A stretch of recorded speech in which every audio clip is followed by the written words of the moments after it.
Are you looking for the best iPad to buy? In this video we will look at some of the 4 best iPad on the market. Before we get started with our video, we have included links in the description, so make sure you check those out to see which one is in your budget range. Starting at number 1. Apple iPad. It's been 3 years since Apple released a new base iPad, so this one has been due for a refresh. But the 11th gen version doesn't come with any new additions to the outside. It packs the same modern design as seen in previous versions, complete with uniform slim bezels around a larger 10.9-inch Liquid Retina, IPS LCD, display. There's a USB-C port, a Touch ID sensor that's integrated into the power button, a 12-megapixel rear camera, and a 12MP selfie camera in landscape mode, with support for center stage. You'll also get support for 5G on the cellular model. The main improvement in the latest model is internal. Apple upgraded the processor to an A16 chip, which is the same one you'll find in the iPhone 14 Pro, iPhone 15, and iPhone 15 Plus. The company claims it's almost 30% faster than the 10th gen model and up to 50% faster than the 9th gen version with an A13 Bionic chip. You'll also get double the storage, starting at 128GB, up from 64GB, with the option to increase it up to 512GB for an extra cost. Apple remains tight-lipped on the amount of RAM included with this iPad. But since it doesn't support Apple Intelligence, which requires at least 8GB of RAM to operate, then it likely packs 4 to 6GB. This continues to be the only iPad without a fully laminated display, meaning there's an air gap between the screen and the glass. This can make interactions with the Apple Pencil feel a smidge imprecise. You also don't get 2nd gen Apple Pencil support, it only works with the 1st gen stylus or the USB-C Apple Pencil. We'll be testing this iPad soon and we'll update this guide with our thoughts. At number 2. Apple iPad Air. While the base iPad is great for most tasks, the iPad Air, 7 out of 10, Wired review, is the next step up if you need a more powerful processor. Under the hood is an M3 chip, the same one on the 14-inch MacBook Pro and 24-inch iMac from 2023 as well as last year's MacBook Air, 13-inch and 15-inch.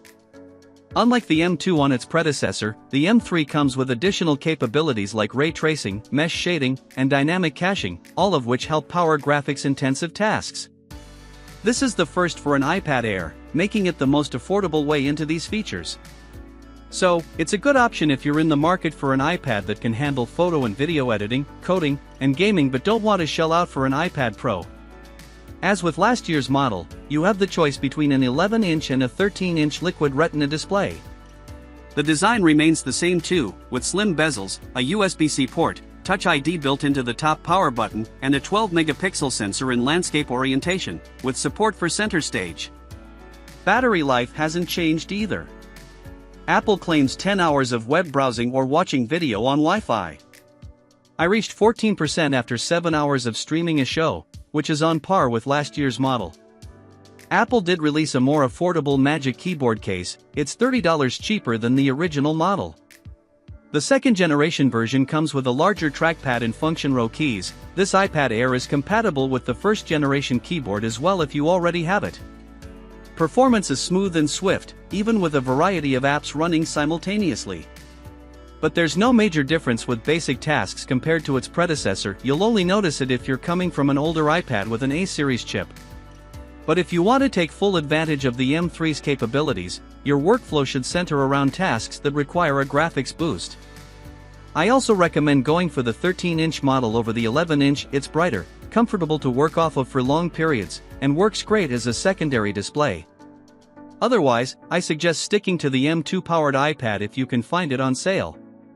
It packs all the same features except for the advanced graphics architecture. But it will easily power you through web browsing, sending emails, word processing, and light video or photo editing. At number 3.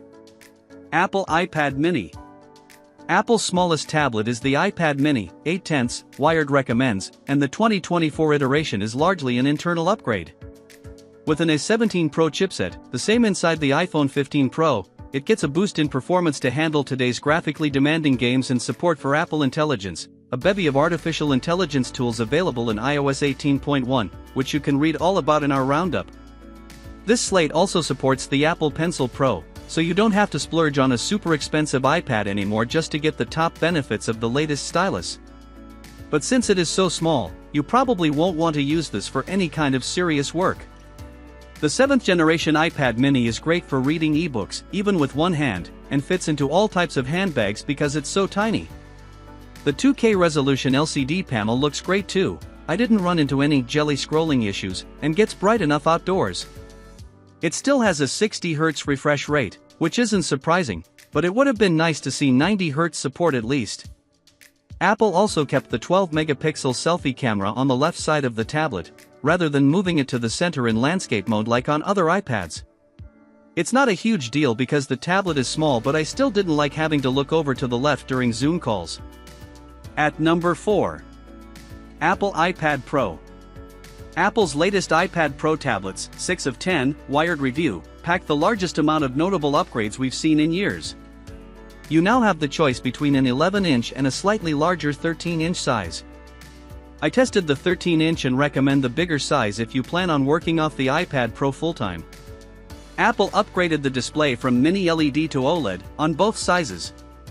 Known as Ultra Retina XDR, it's crafted with a new display technology called Tandem OLED, which consists of 2 fused OLED layers, resulting in a brighter screen. Apple says both sizes can hit 1600 nits of peak brightness in HDR and 1000 nits with SDR content. I didn't notice a difference coming from Mini LED, but you'll certainly notice it if you're coming from an older iPad Pro with a liquid Retina display. For an extra $100, you can also opt for nanotextured glass on the 1TB or 2TB configurations. The matte finish reduces glare but still feels the same as standard glass. This is also the thinnest Apple product yet. The 13-inch model is 5.1 mm thick, 1.3 mm thinner than the previous version, while the 11-inch measures 5.3 mm, 0.8 mm thinner than the 2022 model. They're lighter too, coming in at 1.28 pounds and 0.98 pounds, respectively. They're impressive slabs. There are some changes to the camera systems on both the front and back too. The rear camera now consists of a single 12-megapixel wide camera, say bye to the 10-megapixel ultra-wide camera, along with a LiDAR scanner and a new adaptive True Tone flash to improve document scanning in harsh lighting. It works well. The front-facing camera has been moved to the center top edge of the tablet. These models are also compatible with the new Magic Keyboard, Apple Pencil Pro, and Smart Folio case.